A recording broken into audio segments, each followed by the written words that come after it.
Good morning and welcome to the third installment of the five-part webinar series on Maritime Link Up Beyond Boundaries.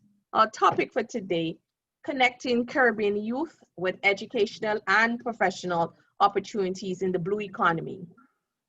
It is my pleasure to warmly welcome you to this series and hope you will greatly contribute to shaping the future of the global maritime industry.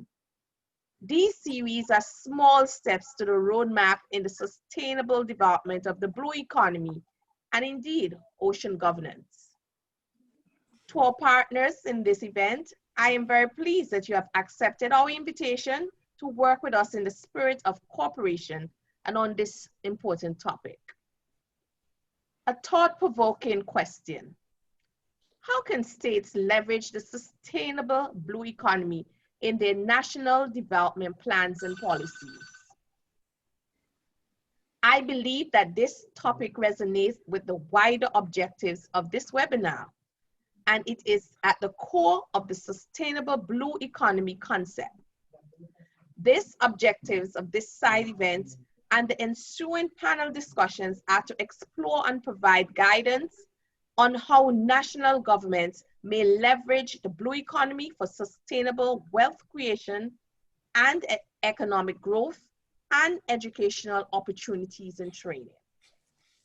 Ladies and gentlemen, it is my belief that nobody in this room needs any persuading that the blue economy, together with all its related maritime activities, is a critical part of the global supply chain and by extension, an essential component of any program for future sustainable economic growth and educational opportunities. By facilitating and providing improved access to basic materials, goods, services, products through commerce, and assisting in the creation of prosperity among nations and people, shipping is helping to lift millions of people out of poverty. In the context of the Caribbean, a rethinking of economic policy is urgent in the exploration of new frontiers for economic growth and development. Maybe this is the time to rethink the construct of its logistics and supply chain systems and the role of maritime sector, in particular, the significance of ports and the contribution of the blue economy to our well-being and economic sustainability. The fundamental is issued that a paradigm shift in the Caribbean economy through and practice is needed. Change is coming and we will be faced with a new economic order. Since 2012, many small island developing states have embraced the emerging concept of the blue economy as a mechanism of realizing sustainable growth centered on ocean-based economy. Distinguished presenters, participants, I warmly welcome you. Do enjoy this educational webinar. Thank you.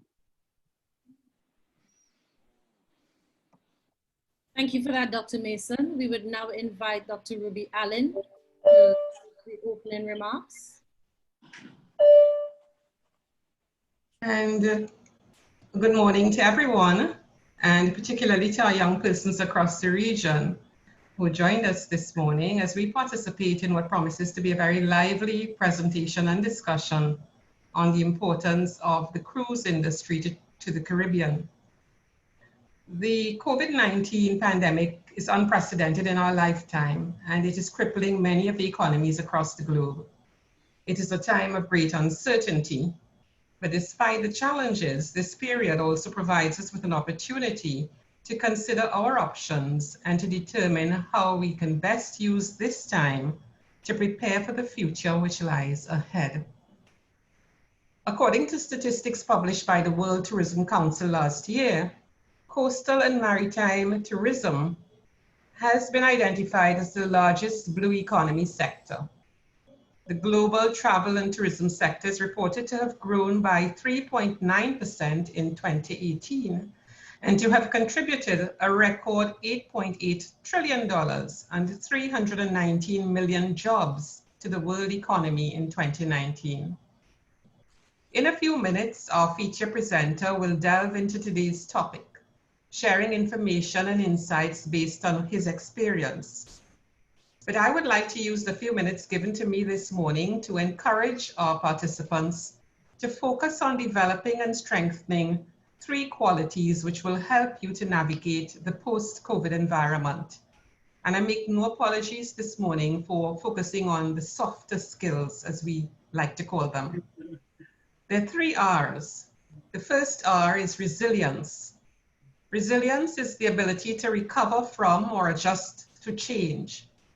Challenges will come, but they do not have to defeat you. It is often ignorance or lack of information which makes us susceptible to the challenges we face. Arm yourselves with information. Seek to understand what confronts you and learn also from how others were able to cope with similar situations. There are many wise people who will be willing to share their information and their expertise with you, as Mr. Bayley will do in a short while. Take the time to listen and to learn. The second quality I'd like to speak to young people about in particular is resourcefulness. To be resourceful is to be capable of using your talents and creativity to cope with challenges and solve problems. We all have strengths, but many of us are yet to find them. Now is the time to find out what those strengths are and to use the talents that you have to create positive outcomes which can benefit yourselves and others. And finally, the third R is right thinking. Simply put, to be right thinking is to be honest and fair. Honest and truthful in all of your actions and fair to others. Wanting the best, not just for yourselves, but for others as well. The skills and the qualifications that you earn will make you marketable so that you can find employment or better yet, create employment. But these 3 qualities I've talked about this morning and the correct attitude to service can bring you success in achieving your goals. When no one can say that the pandemic will be over or when it will be over, it will end. And we will return to what we called normal before it began. Let us rethink, retool, and re-energize for the task ahead. Let us use the weeks and months ahead to invest our time and energies in our own personal development and growth.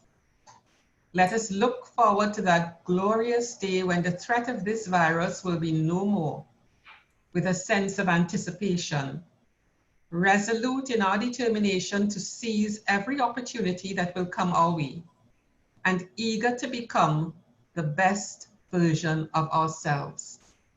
This is the time to prepare for it, for all of us. Let me thank you for your attention and extend best wishes to you all for a productive webinar as we listen to the endless possibilities in this growing sector. Stay safe, everyone.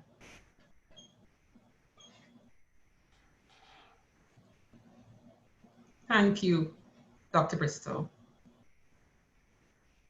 Thank you, Dr. Allen. I now hand over to Genevieve, Dr. Metzger. Thank you so much, Laurette. I am Genevieve Brown Metzger, President of the American Caribbean Maritime Foundation, and something of a moderator for you today. I have the distinct honor and privilege, and I mean that, as you will hear from my introduction, to be able to introduce Michael Bayley, President and CEO of Royal Caribbean, today as our presenter to speak on the topic, the cruise industry, actually Phoenix Rising, the cruise industry's importance and potential for the Caribbean. Mr. Bayley, as I said, is President and CEO of Royal Caribbean, which is the world's largest cruise brand. In December of 2014, Mr. Bayley's career with the brand's parent company, Royal Caribbean Cruise Line, spans 30 years. In his former role, he was president and CEO of Celebrity Cruises, and prior to that, as Royal Caribbean's executive vice president international. Mr. Bayley was responsible for the strategic international business development in 3 of the company's cruise lines, Azamara Club Cruises, Celebrity Cruises, and Royal Caribbean International. Proving himself fit for the position, he established 11 regional offices around the world, accounting for half of the company's revenues. Years of experience also in the hotel side of the tourism is reflected in his warm manner and people personage. He cares deeply for students and wants to see more Caribbean youth get into the maritime sector. It is my honor to present him as a friend of the ACMF and someone who believes strongly in the Caribbean, its people, and the region's limitless potential as a cruise destination. I had the great honor of touring the campus at Caribbean Maritime University with him. I think it was just a little over a year ago. And the students fell in love with him. I think he fell in love with them. And here we are. Again, thank you so much, Michael, for taking the time to lead this presentation today. Thank you, Janine. I very much appreciate your introduction. It's very kind of you. If only I could have had my kids listen to that introduction, it would have been so much better. I also like to thank Dr. Mason and Dr. Allen. I love Dr. Allen's introduction and commentary on resilience, resourcefulness, and the right thinking. And of course, during these really difficult times, I think that advice is very solid counsel. And when I think about the journey our company's been on this year through this COVID challenge, I think the idea of resilience, understanding how you recover from change, resourcefulness, solving problems in front of you, and right thinking, doing the right thing, being honest, fair, and truthful about your challenges, the situation, and solutions is really great advice. So I thank you. I actually wrote some notes when Dr. Allen was speaking, so thank you for that great advice. So I'll talk for just a few minutes. I think I have 6 or 7 slides, and to kind of frame cruise tourism in the Caribbean very much from the perspective of Royal Caribbean. And then I'm imagining and hoping that we have time for some questions and answers afterwards. I think also the comments at the beginning with regards to the blue economy and how the future will look from a sustainability is a really important questions. And as I've traveled the world interacting with countries, governments, and businesses over the very struggle over sustainability and growth, managing growth appropriately, protecting smaller destinations and cultures, I think the one thing I have figured out is that the best route to success is collaboration, communication, and coordination, that we can all succeed together by talking with each other and sharing challenges and problems and working together to solve them. So Royal Caribbean, if I can go to the next slide. So Royal Caribbean is 6 cruise lines: Royal Caribbean International, Celebrity Cruises, Azamara Club Cruises, Silver Sea, TUI Cruises, and Hapag-Lloyd. Of course, Royal Caribbean International is the founding cruise line of Royal Caribbean and the largest single cruise line in the world. And of course, started in the Caribbean, its major business is in the Caribbean. And today, that one cruise line carries over 5.5 million guests, of which 3 million plus of those guests are traveling through the Caribbean to all of the destinations around the Caribbean and South Central America. There are a total of 63 ships, and we have around 75,000 employees, of which a significant number of our employees come from the Caribbean. And as Janine's pointed out, I'm particularly interested in expanding and increasing the number of employees who come from the Caribbean who work with Royal Caribbean, and that's a particular passion point of mine. Next slide, please.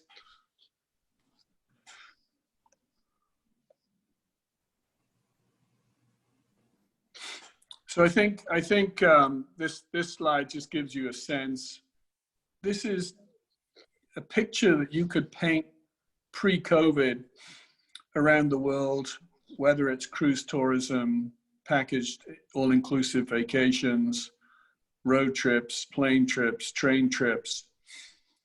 Tourism is the largest single global industry on the planet, and it touches almost every single person in every single country around the world. And during times of peace, it's something that everybody wants to engage in. People want to travel to see and engage and interact with different countries and cultures and have adventures. We all want to learn. We're a very sociable species, and this is proven true by what happens with tourism. And cruise tourism has led the way. The growth with cruise tourism has been extraordinary over the years. It's literally the fastest growing sector of tourism. And next slide, please. And the Caribbean is the #1 destination. Approximately 40% of the entire global cruise tourism is in the Caribbean, followed by Europe and Asia Pacific closely behind. So you can see that the Caribbean is a massively important destination for all of the reasons that I think we know. For example, the picture right in front of you, the beautiful, unspoiled ocean, the friendly, beautiful people on all of the different islands, the beaches, the weather, culture, food. There's so much to offer in the Caribbean, and the Caribbean is a very attractive destination for tourists from literally around the world. Next slide, please.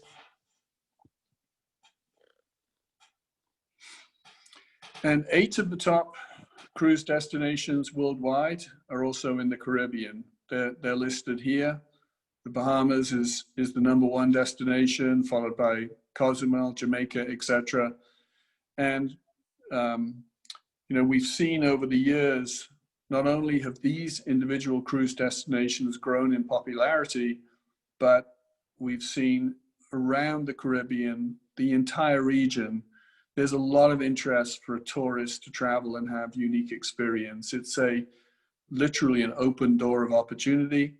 And I think we see that year after year with people requesting, asking for more unusual vacation experiences, more cultural experiences, more in-depth engagements with communities. And I think these are avenues of opportunity for the future development, and particularly with regards to sustainability of tourism in the region. Next slide, please. It's estimated that the Caribbean will continue to grow over the next decade with cruise tourism by another 6 million tourists. So this raises 2 questions. Of course, one is, where's everybody going to go? And the economic opportunity that this presents is obviously incredibly significant for economic policy and future growth of destinations and countries. And the second important question is, how will this inevitable growth impact questions of sustainability, environment, and impact on local economy and culture? Next slide, please.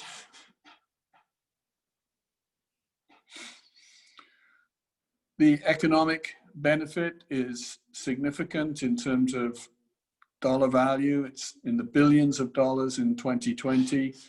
And of course, as everybody knows, there's what's called a multiplier effect, that dollars spent or money spent on a destination reverberates through the economy across many different levels and areas. And so tourism was, is, and will always continue to be a strong economic driver for most economies that have a significant focus on tourism. Next slide, please. One of the areas that I'd just like to point out is with Royal Caribbean's commitment to the Caribbean. We've been in the Caribbean for over 50 years. We were founded 50 years ago, and we've always had a strong relationship with the communities in which we serve. We've always tried to be good neighbors.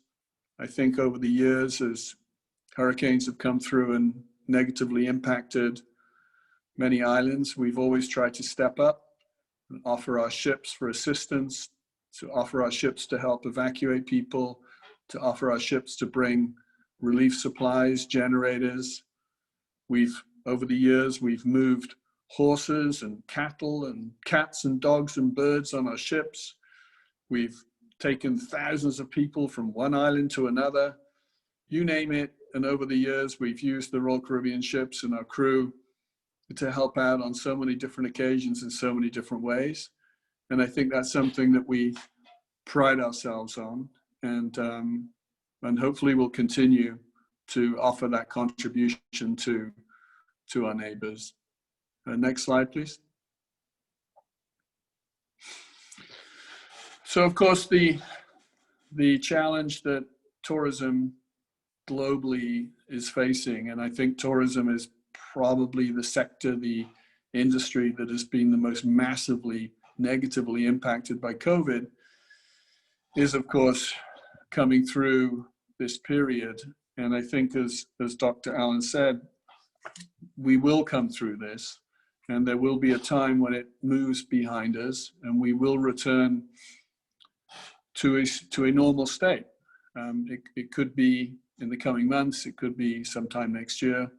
Nobody knows, but I think we're all hopeful that the worst is behind us. We have been working in the United States with an expert panel of top scientists and medical professionals led by the Governor Levitt, the former Secretary of Health and Human Services, and Dr. Scott Gottlieb. Again, both scientists and a team of top scientists across every single topic related to viral transmission and treatment and testing and vaccine, etc. That panel more recently on Monday submitted a significant set of recommendations to the CDC in the US with regards to a return to sailing plan for the cruise industry. And in the coming days, we, Royal Caribbean, will be submitting incredibly detailed protocols, again, to the CDC, which currently has a no sail order on the fleet of ships operating out of the United States, primarily to the Caribbean. We're also working with the America's Cruise Tourism Task Force. That task force is co-chaired by the Honorable Mia Mottley, the Prime Minister of Barbados, and myself for the cruise industry. And we have over 45 different countries represented in various subcommittees on this task force, who are now working towards the creation of a universal set of guidelines to protect the communities, destinations, and integrate with the cruise industry and cruise tourism, so that we can ensure that we can safely bring cruise tourists back to destinations, protecting communities, destinations, guests, and employees. So it's a many-month process. As you can imagine, it's relatively complicated. There's a lot of people and expertise participating, but our hope is that in the not too distant future, we will be able to restart cruise tourism in a small phased in way over time. Next slide, please. And so hopefully that was just a few slides. I'm hoping there's some questions that I can answer to. I think interaction is probably a better way to go. So I'm open to questions, and Janine, I'll hand it back to you. And thank you for the invitation to participate.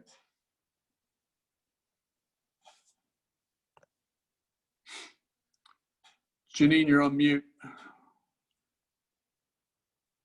Thank you very much, Michael. The questions are coming in fast and furious, but before I hand over to Pierre to pose the questions, I did want to thank you especially for that behemoth work that you did in the Bahamas. In fact, it was the year that you were honored by us. It was 2018, I think, and the amazing work that you did in partnership with locals to really address the devastation in that country. And it's one of the reasons that that Royal has really gone up, 100-fold in my mind and my heart, and why we continue to really appreciate the collaboration between our two organizations. There is a question on the board from a student who at the CMU who is asking, following up on your visit. So with that, I'll turn over to our able Pierre Cook Jr., one young world ambassador, to drive the Q&A. Thank you. Good morning, Mr. Bayley, and good morning to all our panelists who are on and the other attendees. It is indeed a pleasure to have you as a part of this conversation. I'm really happy that we have this unique opportunity to speak to you and just be able to air our questions. In speaking from the youth perspective, and we've already got questions coming in from young persons, we are looking very much along the lines of what you were talking about, innovation, expanding and developing in a sustainable way. And so our first question speaks to that from this student from CMU. And we had a similar question following up, kind of asking for young persons looking to get into this cruising industry, young persons looking for job opportunities, what soft skills are important and what opportunities are there for young persons to get a foot in the door of this industry? That's a good question. Thank you. The cruise industry is an interesting industry because at first glance, it appears to be shipping. And of course it is shipping. These are huge ships with an amazing amount of technology and innovation. And therefore we have classical marine, nautical and marine engineering careers on board of our ships. If you can imagine being a chief engineer responsible for the operations of these huge ships, sometimes with 7,000 or 8,000 people on them, traveling through the oceans, that's a engineering marvel. So there are multiple avenues through engineering, ultimately up to the position of chief engineer. And there are multiple navigational, nautical careers, which of course lead you to the position of captain of a ship. Beyond the traditional marine positions, there are a vast array of career opportunities in the hotel entertainment space. There's a traditional hotel with hotel directors, general managers, and food and beverage operations, which are, on some of our large ships, we have over 20 restaurants and huge dining facilities and very complex food and beverage operations that run 24/7, literally 24 hours a day. And there are careers that can bring you through any of those avenues, whether it be culinary as a chef, through to service into food and beverage, and then management. And then through entertainment, where we have our own entertainment production. We have the largest production entertainment facility in the United States, producing live shows. That is obviously a career within its own right. We have huge retail operations.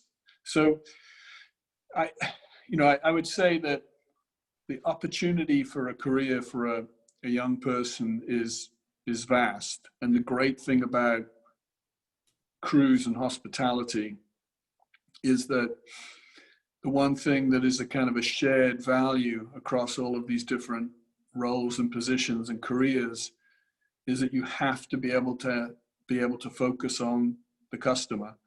And so the soft skills that you really do need to employ and that you develop over time are things such as emotional intelligence, understanding people, empathy, listening skills, and the kind of the need or the desire to help people. Because at the end of the day, tourism, hospitality, whether it be in a resort hotel in your home country or on a cruise ship, is about ensuring that your guests, your customers, have a thoroughly enjoyable time. And of course, when you're in that side of the business, you quickly recognize that everybody is different, and yet everybody is the same. It's amazing. In our business in China or in Europe, Latin America, the Caribbean, everybody has different needs, wants, and expectations, but fundamentally everybody's the same. And everybody's looking to have a relaxing vacation, to reconnect with their families and kids. And so your job, if you come into this type of career, is really making people happy through the utilization of a lot of discipline and science. It looks easy, but it's really a huge amount of work that goes behind it. To access these careers, most of the cruise companies have recruiting drives that come into nearly all of the Caribbean countries recruiting. And in some cases, we have relationships, for example, with the American Caribbean Maritime University, where Royal Caribbean has been sponsoring some of the students to come through the nautical engineering training and then hiring them into the company as cadets. We have a website, which is a great place to start looking and understanding what's available, the Royal Caribbean Group website. So I think you know, a little bit of research, a little bit of thought about what maybe you're looking for as an individual, and then connecting through into the company and finding out when will we be recruiting. Brilliant. No, thank you. And I think what you underscored in that conversation and that answer is kind of the essence of what I think Caribbean young persons and Caribbean people are taught, you know, kind of being hospitable. And it's very important. And I like the fact that you highlighted those soft skills, you know, emotional intelligence, empathy. When you think about entering a job market, you look at the technical skills. Do I need to know how to operate Word, Excel? Do I need to know how to do a spreadsheet? And even moving beyond the engineering type space in the hospitality and the entertainment industry. I know locally we have some young persons who are in the entertainment industry, and they do have these opportunities to go and probably do a year on board a ship. And they come back with these very vivid stories of the time that they had and the experiences. And all along the lines of building sustainable type relationships, you understand that that's important. So in our next question, it kind of speaks again to sustainability. And we know that you've been expanding over the years, and you started and you preface your conversation by saying, you know, Royal Caribbean is looking for a sustainable way to manage development. And our question really is, what actions has the group Royal Caribbean had to take in the last 5 years, for example, to ensure that your operations and your engagement is sustainable? You know, right now we're in the middle of a climate emergency. How have you managed to inculcate within the industry a type of sustainable growth and development? That's a great question. Thank you. We started several years ago now, focusing on the sustainable future and the journey through sustainability. And you can actually access online our annual sustainability report, where we refer to and talk to our goals and targets, our achievements, and our plan for the future across many elements of sustainability, whether it be supply chain and responsible sourcing of food through humane practices, whether it be significant investment in a wind farm that generates a significant amount of carbon neutral energy that we recently, about three or 4 years ago, we invested in that. Whether it be absolute focus on energy consumption and fuel management. And if you look at the achievement that we've made in the space of energy management over time, it's been really quite significant.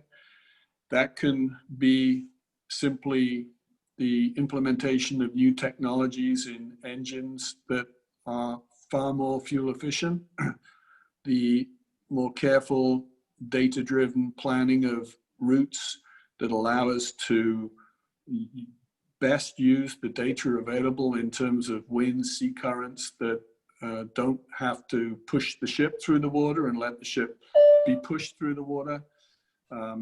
Through the implementation of technologies such as, believe it or not, forcing millions and billions of air bubbles under the hull of the ship, which produces a buffer between the friction of the water and the steel of the hull that actually improves and reduces fuel consumption by multiple %. Through the engineering and design work that goes into the creation of our new ships, as we introduce a new class of ships, typically that ship will be anywhere from 20 to 30% more efficient on its energy consumption through technology, design, different alloys, and different types of energy management, and so forth. We more recently have entered into agreements and contracts for the construction of a new class of ships using LNG fuel. And probably about 9 months ago, we announced the development of a destination resort in Vanuatu off the coast of Australia that would be the first carbon neutral destination development in the cruise industry. So I think we've got a lot of work to do. And I think the beautiful part of our journey is that if you talk to any employee at Royal Caribbean, whether they be shipboard employees or work in our offices around the world, everybody has families and everybody's committed to moving forward in a sensible, caring way. Yeah, no, very, very important conversation about sustainability, and I'm impressed with the type of technological improvements that your company has made over the years. And I'm hearing that, and in my mind as a young person, I'm thinking, more opportunities for young persons, even outside of immediately being on the ship, but even in the engineering aspect, you know, sitting at your desk or sitting in your lab and creating these type of innovations that can help the cruising industry. Again, the questions coming in are from young persons looking for these very real opportunities. And I know you spoke about the support that Royal Caribbean has given to the American Caribbean Maritime University, which is important because in young people, we need to build our capacity to fill these job spaces. We just have another question about whether there are any internship programs, for example, for 3 months for a person to come on board on a ship, or even longer than that. And then looking at within that space, if there are any career drives that happen that Royal Caribbean is a part of to engage young persons and see, or in a very real way, be on campus, for example, and speak to young persons who are interested. How can you get engaged with Royal Caribbean to provide that information? So we do have an intern program. The intern program is actually very much focused on our corporate offices in Miami. And every year we bring, I'm going to say, around 200 interns into our company for a multi-month period. This year, sadly, it was canceled because of COVID, of course, but hopefully next year it will return. That information is available on our website. Usually it's promoted on the website with the appropriate timing in terms of applying, having your application reviewed, and then going through a process of interview, you know, and so I don't know specifically when that is. We do have career drives, and we do have recruiters that come through literally different countries at different times. And typically we will post that information in the local papers and online. I have no idea what the schedule is, but I think now you've asked the question, I will ask our human resource people to be clear about that, the schedule, and we'll post it on our website. Brilliant, brilliant. No, thank you. Thank you for that. And I think, again, looking at development, looking at sustainability, there's some destinations who may not be on the trajectory of where Royal Caribbean goes, or some destinations who may not be as tourism-based or focused. And they may be looking to get a part of the pie, if I should say so. There's a question from, I guess, a person from Suriname asking about this type of area, which is a bit unknown, a bit untouched. How could they get into the Royal Caribbean space or the cruise industry? And even beyond Suriname, for other destinations who may not immediately have a tourism pull, what opportunities are there for them to be engaged with the cruise industry? So the cruise industry really could be broken down into segments.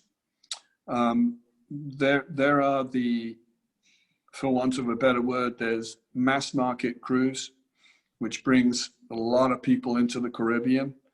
And then you can say there's some very specialist, smaller operators that take people on much more varied, longer type itineraries. So Suriname is, from what I hear, a beautiful destination. For the cruise industry, its location is distant. And so for the person who asked the question from Suriname, I think what, if you're interested in researching, you should try to find some of the smaller cruise companies that do either kind of adventure exploration type cruising with longer itineraries that would be really interested in coming further and deeper down into the Caribbean, into the north of South America.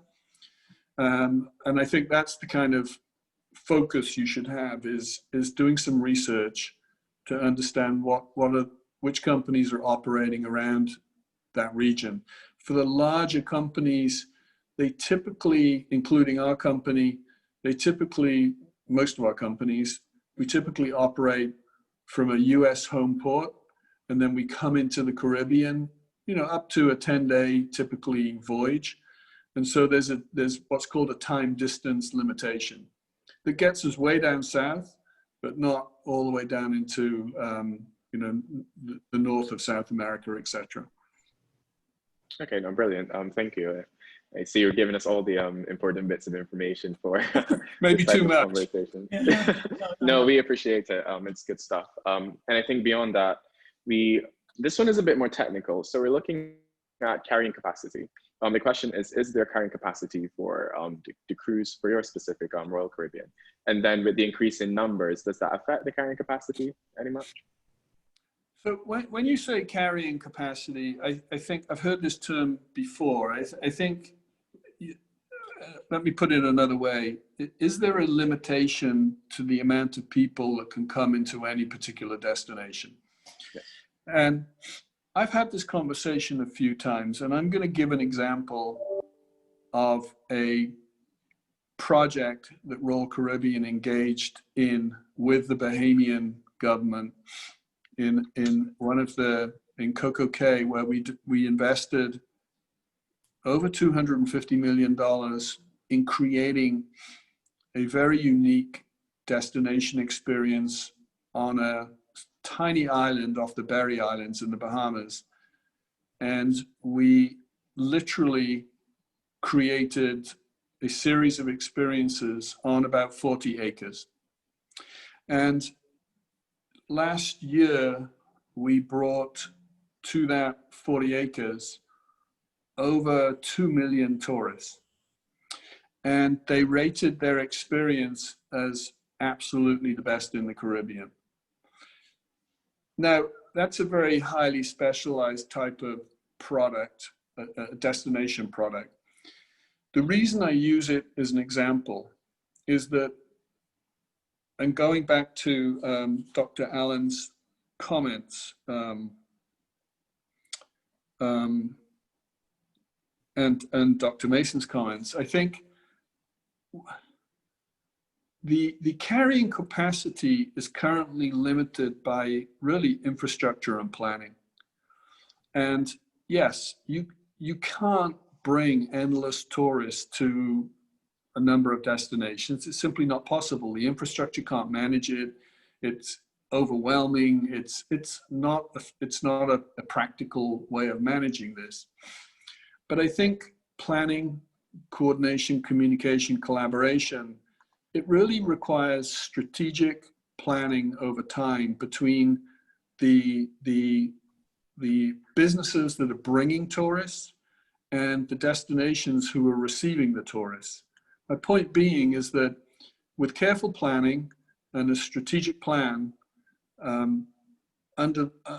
built on the foundation of sustainability, it's really possible to create significant growth while managing all of these different elements that need to be managed.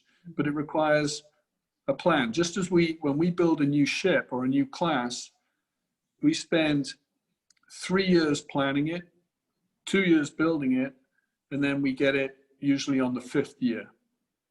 And so that's just for one ship. I think with destinations and communities, you're talking 10, 20-year plans where we're all working together to create a sustainable future that's a win-win. Win for the tourists, win for businesses, win for the communities.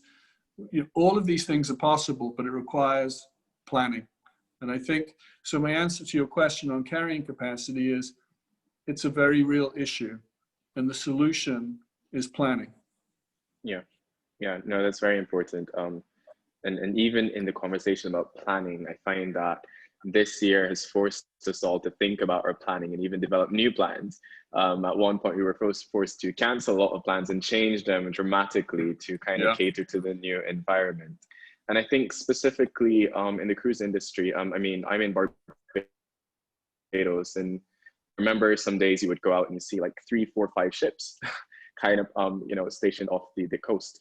And that spoke to the rapid change that had to happen in the cruise industry. And one of our questions that came in just now is just about the experience with COVID-19, the experience of having to make those rapids.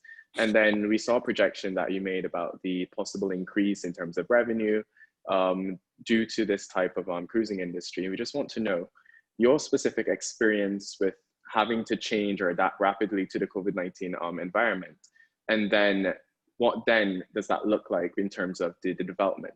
Do you think that you would have an increase in numbers, or would it happen over a period of time? How long a period of time? Well, I would say that in my many decades career at Royal Caribbean, I've been through many periods and times where we've had to go through fairly significant upheaval and change, either through geopolitics, economics, variety of factors, and previous pandemics that have impacted our business. And the one thing I've learned during all of those previous experiences is that everything changes completely, and it requires a totally different focus to manage and lead your way through that volatility. It's incredibly dynamic, and to be honest, it's pretty depressing. Yeah. The one thing that's true, and I think was referred to it on the opening comments, is that it doesn't last forever. And suddenly you see a little ray of sunshine, and you realize that it's going to get better. And that's always true. With this situation, it's been a real humdinger of a challenge. I mean, I think everybody who's in it recognizes this has been truly epic. It's been massively challenging. For our business, it's turned it upside down. We've had to replan everything.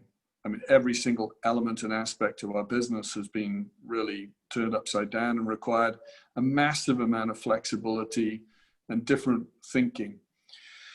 And a lot of communication, coordination, and collaboration between people, and a lot of patience as everybody's grappled with the realities of this. So, but it will end, and we will come through it. And I think I think what will happen, it's often difficult to see this perspective when you're in the middle of it, but it will end, and suddenly it will all start to look pretty sunny. And it'll take a few years, but it will come back, and it'll come back in a great way. And one of the reasons is that the human spirit, the need of humans to travel and visit and interact and enjoy and be sociable is never going to be suppressed. It's just, it's humanity. And as long as there's humans, there's going to be tourism. And as long as there's tourism, Royal Caribbean will be there delivering great vacations. And that's very much how we see it. I couldn't tell you the timing of all of that, but I know it's going to happen. Brilliant. No, thank you. I think that kind of left a little warm feeling for all of us who are looking forward to that type of development and growth, and you really getting back into the thick of things in terms of tour development. And again, those type of dramatic changes in the industry speaks to, as we started with, the resilience of the area, the resilience of the industry, the resourcefulness that you have to engage in terms of building back better. And just specifically speaking from the Caribbean context, I know there are many young persons online who are listening in and thinking about how can we help, what areas are there? And in building back better, specifically within this industry, what support can Caribbean destinations, or even us as young people, what support can we then give to ensuring that that transition takes, I guess, less time, that we can manage it sustainably? What support can we give to ensuring that things get back onto that smooth path? I think, I think one of the things that's important, and again, going back to these comments about honesty, fair, and truthfulness, I think participating in the recreation, participating in the kind of the positive support necessary to re-stimulate activity, participating in the plans that either the local, regional, or national governments from wherever you come from, which are focused on bringing back tourism, that you're a positive contributor to that dialogue, and you're positively helping in rebuilding the business and rebuilding cruise tourism, or regardless of cruise tourism, rebuilding tourism. And it requires a lot of collaboration and communication. And there's a point where people dialogue and share opinions, and then at some point you've got to have a plan, and you've got to execute the plan. And sometimes you may not even agree with the plan, but once you've got the plan, get it done, and then start to see it all improve. Yeah, no, thank you. And that speaks again, all of us on this call, we understand now that if we want to get something, then we need to have it needs to be strategic, it needs to be resilient, and we need to look at all the resources we can tap into. Now, one final question before I hand you back over to our moderator. Another technical question. What is LNG fuel? I see that in the question section. What is LNG fuel? It's basically gas. It's like methane or liquid nitrogen gas, and it's a byproduct of traditional gas, but it's literally liquefied gas, and it's incredibly cleaner on the environment. Having said that, there are opinions that LNG is not as clean as it should be, but it's generally regarded as being a lot cleaner sort of fuel than typical fossil fuel. Okay, no, brilliant, thank you. And again, we're learning something all the time. Really, really happy to have had this discussion with you, and this conversation is really nice. Thank you for the perspective you provided and the information for young persons online. And the hope, I think you've inspired hope in all of us in terms of what will happen and can happen to build back the cruise and tourism industry in this region and around the world. Thank you. Thank you, and you did a really great job, by the way. Thank you. Didn't he? He's absolutely marvelous. Thank you, Pierre, for that wonderful Q&A session. And Michael, brilliant as always. Thank you for your heart and for your honesty, for just that sincerity that comes through in everything that you do. And know that we're with you. We're with you indeed. I wanted to remind our students, our participants, to complete the survey. That the link is in the chat box, and also to remind them that you must re-register for each session. There is a belief that somehow if you register for one session, you don't have to register for the others, but it's important that you register for each session. The next session is coming up on October 7th, Caribbean Environmental Issues, Regulation and Compliance in the Maritime Sector. And the leader there will be former colleague and friend of, current friend of Michael Rick Sasso, Chairman of MSC Cruises. And without further ado, let me now thank Michael again, thank all of you participants, and turn over to Dr. Hamilton Jameau, Technical Officer for CANTA, to deliver the vote of thanks.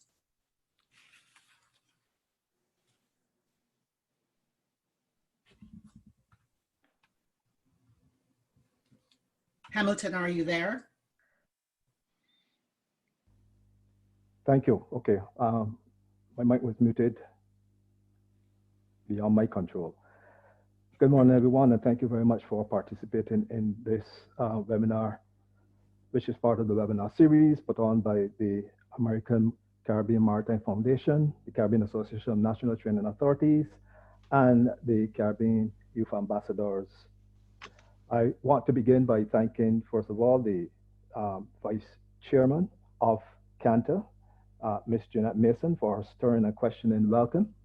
Her question raised some issues which Mr. Bayley was able to respond to and included in his presentation.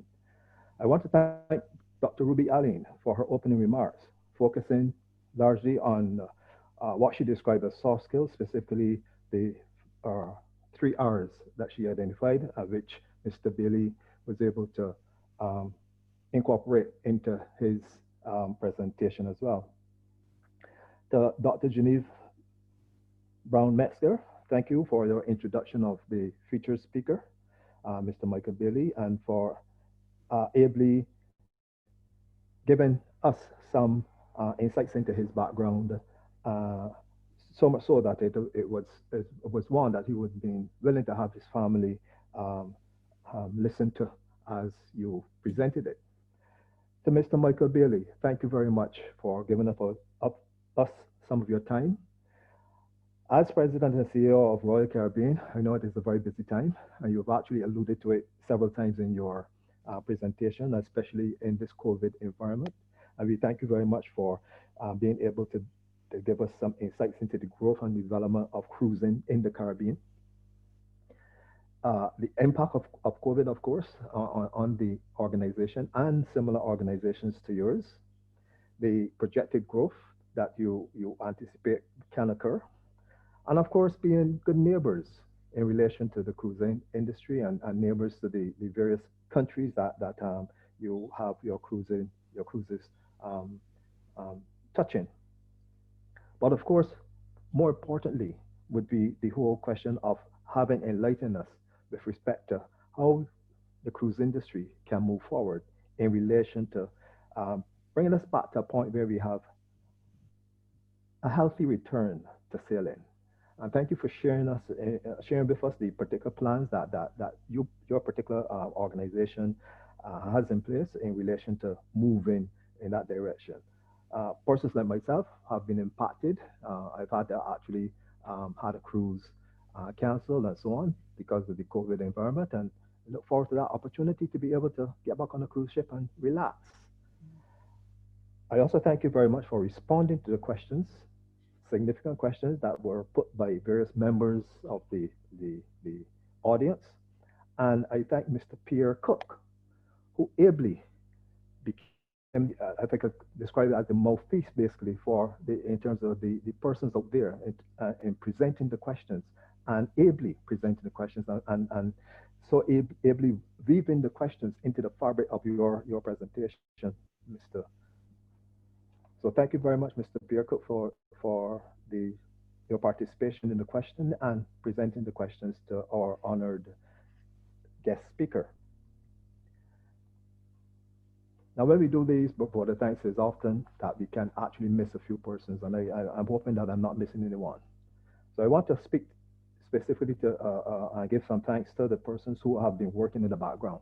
During this particular webinar, there have been a number of persons working in the background, ensuring that everything remains connected and that we were able to get through this webinar on time.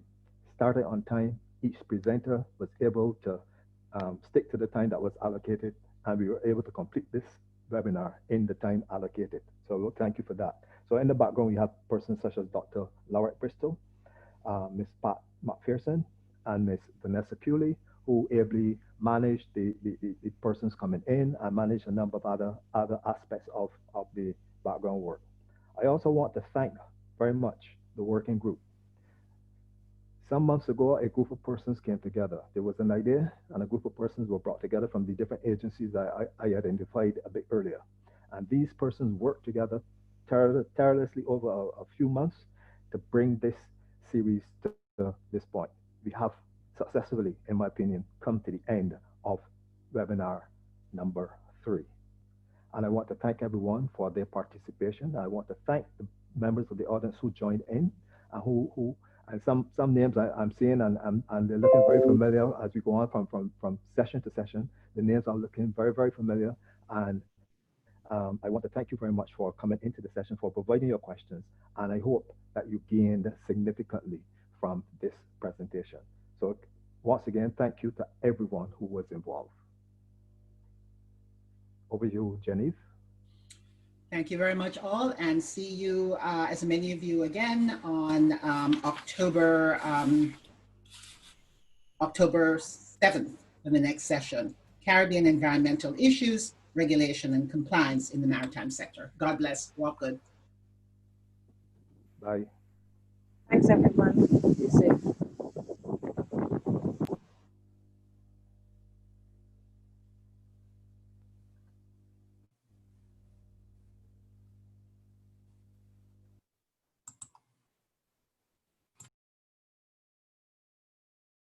Thanks, Pierre. See you next time.